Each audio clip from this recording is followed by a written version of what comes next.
Hi, everyone. Nice to see you.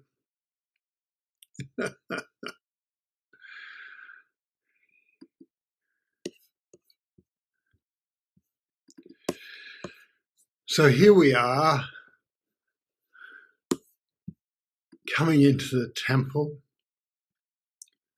in a bright and shiny, actually rather grey, late winter morning here.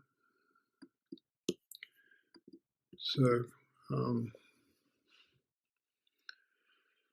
hi. Here we, this is the world we're in. Here we are. I've been getting a lot of like, oh my God, the world's gone to hell, in a laundry basket or a hand basket or some sort of basket. And I suppose it has, true. Um, but it tends to be doing that. I have a rhinoceros here, which a dear friend gave me. It was made, it's bronze cast by her stepfather, who was kind of famous. But customs broke the horn, which fits the koan about the rhinoceros with the broken fan with the broken horn. But I've seen the poor rhinoceroses, they're always being hunted for their horns. So I have a rhinoceros here so the rhinoceroses will feel better. We'll feel more in relationship to the natural world, is another way to put it. And the other two figures here, the little Jesus, were made by a couple of people who were in a temple that kept getting wrecked and destroyed and rebuilt and things like that. So, they were given to me too. But so, I don't know. Yeah, so I want to show you something.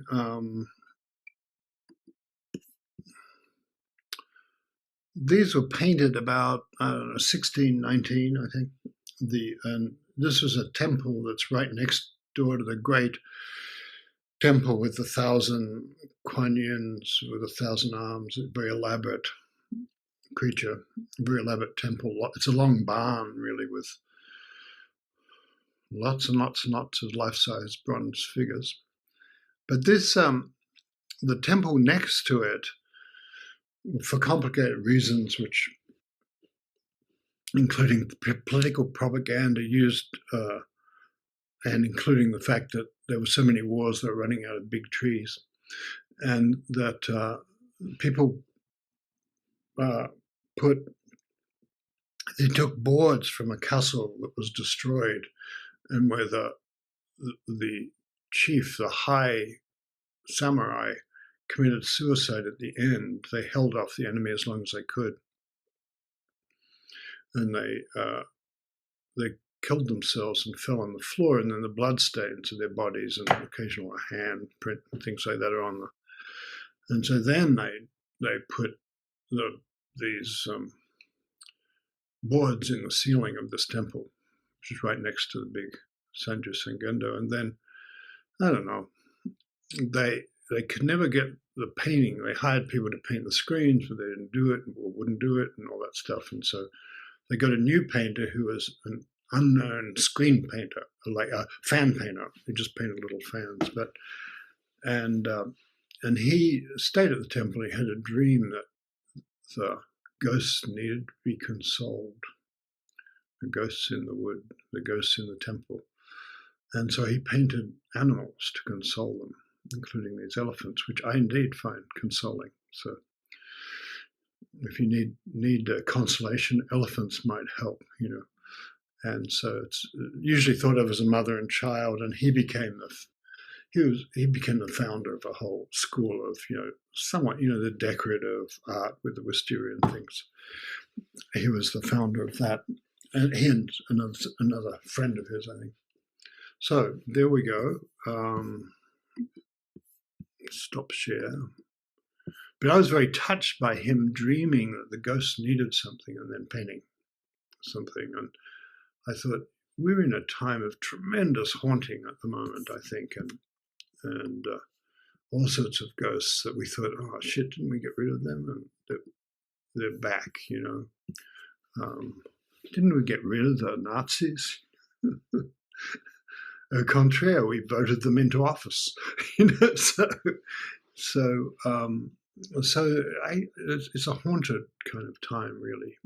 And so I was thinking about this person dreaming and then painting the animals, and really I suppose the blood, it's called one of the blood temples. I suppose the bloody ceiling boards are an attraction, but really the paintings are the thing. And it's really the animals, the consoling animals. Nobody really, there's plenty of bloody floorboards around in the universe. So we don't really need the more of them, but consoling paintings. So there's that, and we were just in Japan, in Kyoto mainly, but in Tokyo too, and wherever we went, there's this terrible history and temples being rebuilt after wars and things like that, and sometimes ridiculous that the temple where we know the people and we like them, and it's kind of interesting people that during the war, the sculptor who's part of that, became part of that temple, he had a dream from Kuan Yin that he had to stay alive and sculpt things to help repair after the war. And actually, unusually, he was never put into combat. And mainly the Japanese just destroyed the young men and threw them into kamikaze flights and all sorts of things. And many of his friends died as kamikaze pilots. But he was never in combat, never got shot at, never shot anyone. And then after the war, he took over this temple, and the temple had been kind of pulled apart a few times. A few hundred years ago, it had been flooded. It had been the whole thing. The boards and the statues had all been taken up to the foot of the mountain, where it was less likely to be flooded and rebuilt. But during the war, and shortly afterwards, some guy had just lived there. He just moved in because the temple was abandoned at the time. And then and he was a gambler, and every time he had a gambling debt, he'd break off one of the arms of the statues, which is gorgeous things, and sometimes gold, and he'd take it down and sell it. And so a lot of the statues were, there's like many arms and holding things. And so the guy who dreamed of Kuan Yin, that he had to stay alive and would have a task after the war, became a priest, and he was really an artist, had no interest in being a priest, but a friend of his was a great roshi in a great temple, and he said, become a priest. It won't change anything you have to do, but make it a lot easier for us to give you money and training and things like that. Okay, so he did, and now they have that temple. And so then he repaired the 1,000 life-size Buddhas in Sanju Sangendo in the great long temple, and then he repaired his own temple. And it's rather touching because you can see this statue was originally done maybe in 900 or something like that. And then there are bits of it that are now brightly cast. And so I think that's what our lives are like, the image of,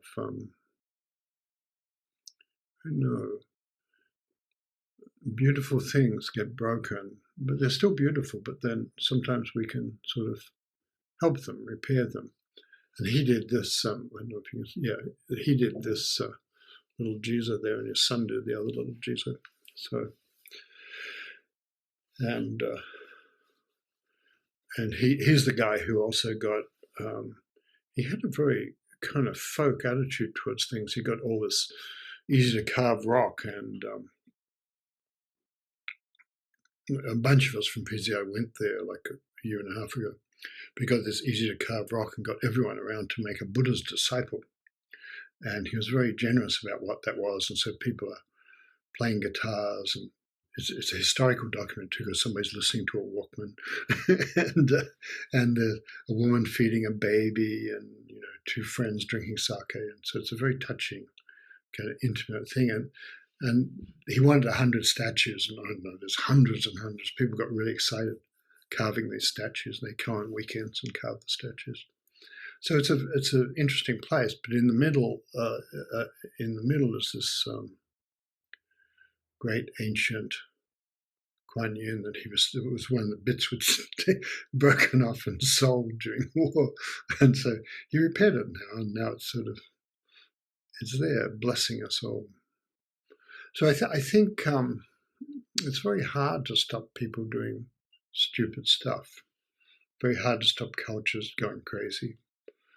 And just when you think, oh, we've got it right and it's okay, and we're starting to get, I don't know, food stamps or social welfare or something, then somebody says, hang on, we need swastikas.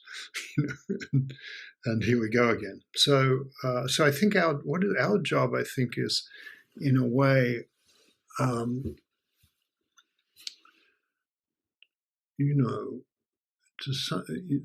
crisis in Western culture is really values, that people don't understand what's real. And we could feel this has been coming for a while.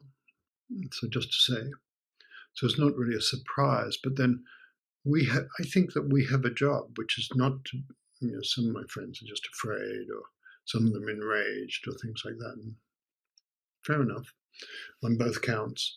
But I think our job is to just try and hold something at the core. And I think so. And we've seen this, Western culture, Japanese culture. I went to a couple of times. I went to get indigo cloth, usually for friends, my daughter or someone.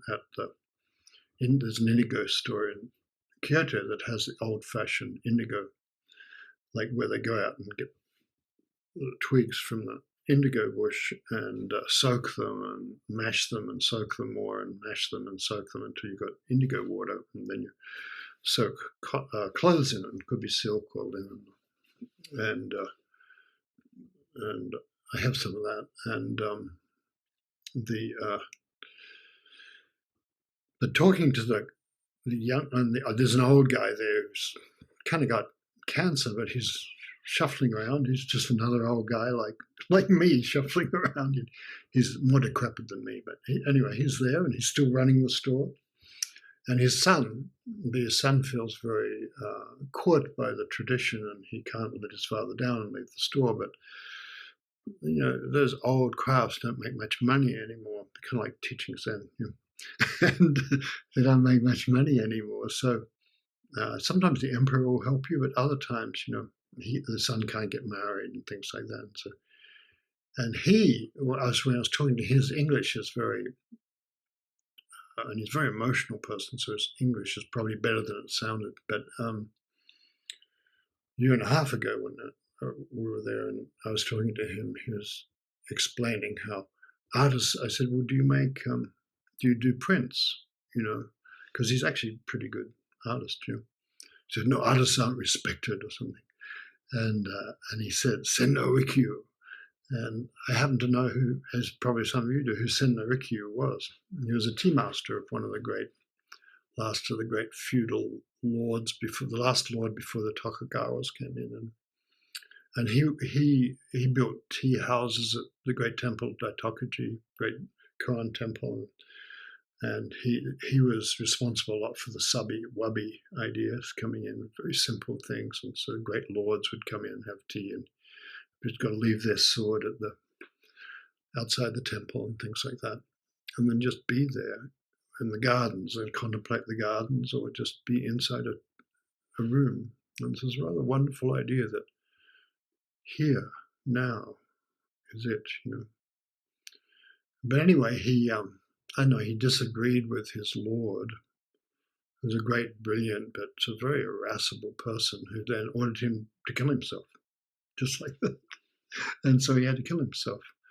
And 70 years and now a sword was the poem he wrote. And then a little later, the Lord who ordered him to kill himself was wanting a tea house built, and he said, "Where's Rikyu? Oh yeah, never mind, I forgot. I shouldn't have done that, should I? So you just never know. But Rikyu came down to us. I have had friends who felt themselves to be in his lineage, and so we have we do our best, and now the person who makes indigo. So it's kind of interesting, the continuity in the culture. It's a bit like I suppose it's like us talking about Shakespeare or talking about what Elizabeth I did long ago. So there's that. But with that, and just the degree to which the temples have been destroyed and rebuilt over and over again. And so I think we have the temple we hold. I don't know. I mean, I suppose our houses are kind of temples. If I look at your rooms, and it's beautiful actually. See the calligraphy and the flower arrangements and the figures. So there's that, and but also the temple is really in our hearts to, in a way, really care about the practice and our deep relationship to eternity. And there's just no other way of doing it than that. So I want to read a couple of things, because one of the things that poets always notice is hubris. And here's a Cavafy poem about, it's called Nero's Deadline, the Emperor Nero. Nero wasn't worried at all when he heard the utterance of the Delphic oracle. Beware the 73 years. Plenty of time to enjoy himself still. He's 30. The deadline the god has given him is quite enough to cope with future dangers. Now a little tired, he'll return to Rome, but wonderfully tired from that journey devoted entirely to pleasure. Theatres, garden parties, stadiums, evenings in the cities of Achaia, and above all the sensual delight of naked bodies. So much for Nero, and meanwhile in Spain, Golba, the General Golba, secretly musters and drills his army. Golba, the old man of 73 years, who's the guy who invaded Rome and destroyed Nero. And so I guess that's kind of somehow touching. And here's Milosh, who's somebody, Czeslaw, who's somebody who thinks about such matters quite a lot. And having been, he was Polish and living in one of those cities that kept changing nationality according to the invader of the time. And this is called The Emperor Constant. And Milosh was quite a connoisseur of early Christian heresies and mysticism and things like that. And in a way, that's what he was. And I remember having, the only conversation I really had with him was about Christian heretics and mystics, which is kind of interesting. He knew a lot about it. The Emperor Constantine. I could have lived in the time of Constantine, 300 years after the death of the Saviour, of whom no more was known. 300 years after the death of the Saviour, of whom no more was known than that he had risen like a sunny Mithra among Roman legionnaires.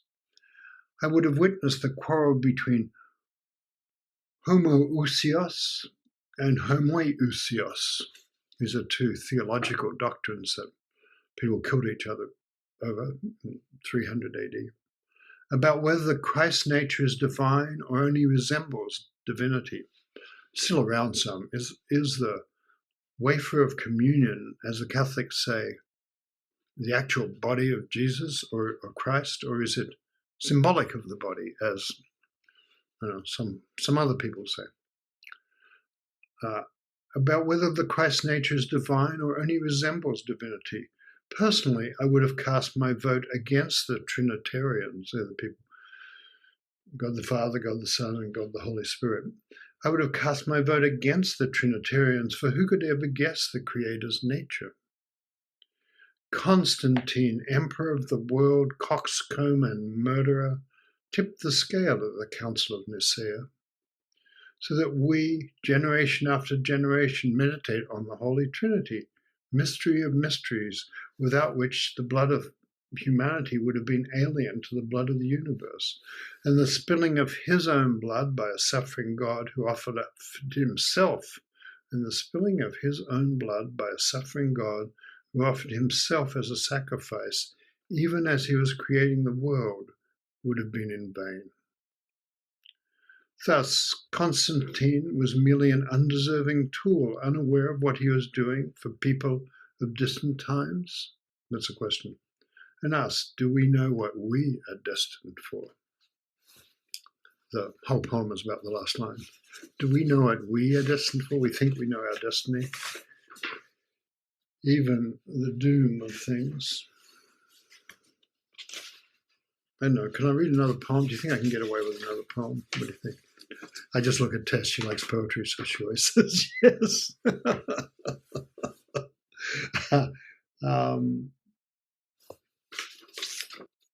This is Cavafy again. It's really touching. And it's a very, Cavafy I felt was, I don't know what Cavafy was. I suppose he was a pagan, but one of the things I like about Zen is its legacy from Taoism, in which it's absolutely fine if you're a postal clerk, or something like that, something very modest, and you do your duty. That's good enough. And so Cavafy felt his own life was very modest, which indeed it was. He was a customs inspector who has spent most of his life writing these amazing poems and falling in love with beautiful young men who abandoned and deserted him. That's a good life. So as much as you can, if you can't shape your life the way you want, at least try as much as you can not to degrade it by too much contact with the world, by too much activity and talk. Try not to degrade it by dragging it along, taking it around and exposing it so often to the daily silliness of social events and parties until it comes to seem a boring hanger-on, till your life comes to seem a boring hanger-on. I think I like about Cavafy, he was a Greek living in Alexandria and complicated, rich city. And here's Milosh, which is much more of a Zen thing. And I kind of want to read Yeats' Second Coming, but I'm not going to do that because it's too dramatic and historical, I think. So well, look it up. Look up The Second Coming if you want to read what I was going to read, but I'm not going to read. So I should stop doing things like that, shouldn't I? The song at the end of the world. On the day the world ends, a bee circles a clover. A fisherman mends a glimmering net. Happy porpoises jump in the sea. By the rain spout young sparrows are playing, and the snake is gold-skinned, as it should always be. On the day the world ends, women walk through the fields under their umbrellas. A drunkard grows sleepy at the edge of a lawn. Vegetable vendors shout in the street, and a yellow-sailed boat comes nearer the island. The voice of a violin lasts in the air and leads into a starry night. And those who expect lightning and thunder are disappointed, and those who expect signs and angels' trumps do not believe it is happening now. As long as the sun and the moon are above, as long as the bumblebee visits a rose, as long as the rosy infants are born, no one believes it is happening now. Only a white-haired old man who would be a prophet, yet is not a prophet, for he's much too busy, repeats, that's Milosh, repeats while he binds his tomatoes. There will be no other end of the world. There will be no other end of the world. So it's probably translated. That's translated by him and Bob Hass, actually. So it's a kind of Berkeley event, that poem. But I don't know. There will be no other end of the world. So respect the bumblebee, the mist happening now, whatever's happening now in your life. Tess, do you have anything you'd like to say?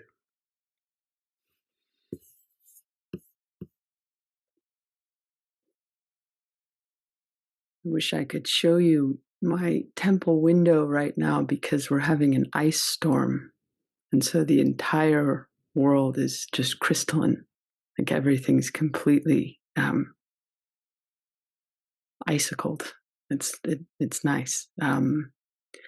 Yesterday, I was listening. I really like Tiny Desk concerts sometimes on NPR, and this was an older one, but it was with the composer Max Richter, and he was talking about he played different pieces, and he was saying that the album which he was drawing from, part of how the pieces got created were really difficult situations like wars or killings or kind of things you're talking about. But the pieces came out of a desire to think about those things or to really be with them. And it was touching to me because you can feel in listening to the pieces that he's neither indulging the difficulty of it nor turning away from it, that there's a true desire, as you're saying, to really be with it. And somehow, I don't know, I find his music very consoling oftentimes. I like the word you keep using today, consoling, because it somehow meets the difficulty of things, but it gives you somewhere to go. It opens the heart to those things, which can be hard. And somehow in the way that algorithms work or don't, as part of this thread, I then got videos of people who play music to elephants or to other kinds of creatures, foxes, or, there's a guy who plays a banjo, because the trouble is you click on one and then you get all the people who play music to, creatures, the guy who plays the banjo to the fox, or the guy who plays the piano to the elephant who comes and leans on it, or all these different things. And because I had seen the title to this, I thought, well, that's interesting. Like the elephants come console the ghosts, but then the musicians come console the elephants. And then, it just keeps different things keep consoling each other as you move along. And how consoling is interesting because it so often seems that, I don't know, each of us get disturbed by different things. And it's nice to be with someone who's slightly less disturbed about whatever you're disturbed about. And that just kind of gets, passed around, which is why it's nice to have community. So I think just that. Thank you. Allison, would you like to say something?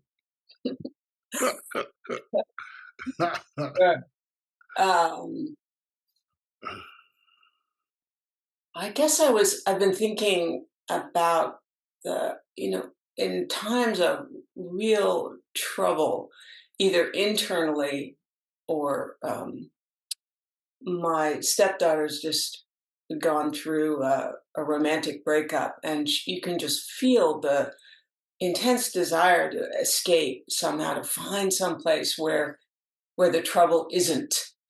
And you feel that in our country, the press of that right now so strongly, and the mind going to places like, I think in the middle of the night, oh, thank God I married an Australian. So now that was good planning, and start working on a place of escape. But then you read, oh, about the fires in Australia or the terrible government in Australia now, and there's actually the consoling aspect of simply resting inside where I am and not being afraid of my situation. I think about all the temples that we visited in Japan, and as John was saying, that history of every temple you were in, it had a history of some kind of extreme destruction, and and either it might have been a flood, or it might have been a fire, or a war, or doesn't it? It was many, as Tess was saying, every temple is afraid of something different. Every temple has a different trouble that enters its own history, and it has its own ghosts. And so every temple you enter, there's a different um, cadre of ghosts with which then there'll be some consoling imagery or garden, or so that doesn't get erased from the history, but it simply gets included in the heart when you're there. And that feeling of consolation is so um, deep. It's as deep as eternity because it's not excluding anything. And there's this, I was thinking about this one temple is called Kinkakuji, which is actually one we hadn't seen. And it's famous, it's called the Golden Pavilion, and it was built originally as someone's home, a very wealthy person's home in the 1300s, and then it was turned into a temple, a Zen temple, and they covered the entire surface, the external surface of the temple, in gold leaf, and so and there's a little there's a pond in front of it, so it's got this amazing quality, and it's supposed to do something to the psyche where it uh, brightens the internal inner life and erases all dark thoughts, which is a dangerous kind of temple to have because karmically, what happened was in the 1950s there was a monk who was living and practicing there, and he was so disturbed by his own thoughts. Who knows what was going on, but he burned the temple down after 600 years. And so being Japanese, they had kept all of the original records for 600 years, and the temple is rebuilt exactly the same way, using exactly the same wood and using gold leaf as well.